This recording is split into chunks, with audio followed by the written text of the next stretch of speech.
आता पाहूयात विस्तृत बातमीपत्र।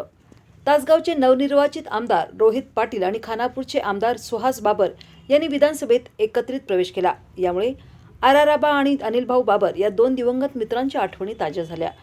1991 साली आबा आणि भाऊ या जोडीनं विधानसभेत असाच एकत्रित प्रवेश केला होता। आता इतिहासाची पुनरावृत्ती झाली आहे अशी चर्चा राजकीय वर्तुळात सुरू आहे। दुसऱ्या बाजूला सांगलीचे आमदार सुधीरदादा गाडगीळ यांनी संस्कृतमधून आमदारकीची शपथ घेतली। मी अहम सुधीरदादा उर्फ धनंजय सुशीला हरी गाडगिलीय विधानसभा या सदस्य निर्वाचितो अस्मि सत्यनिष्ठा प्रतिजाने यत् अहम विधि द्वारा प्रस्थापित भारतस्य संविधानं प्रति श्रद्धानिष्ठा रक्षितामि। अहम भारतस्य प्रभुताम् अखंडतां यश रक्षणां रक्षामि। यत्पदम् अग्रयामि तस्य कर्तव्यतां श्रद्धापूर्वक निर्वहन करिष्यामि। जय श्री राम, जय हिंद, जय महाराष्ट्र।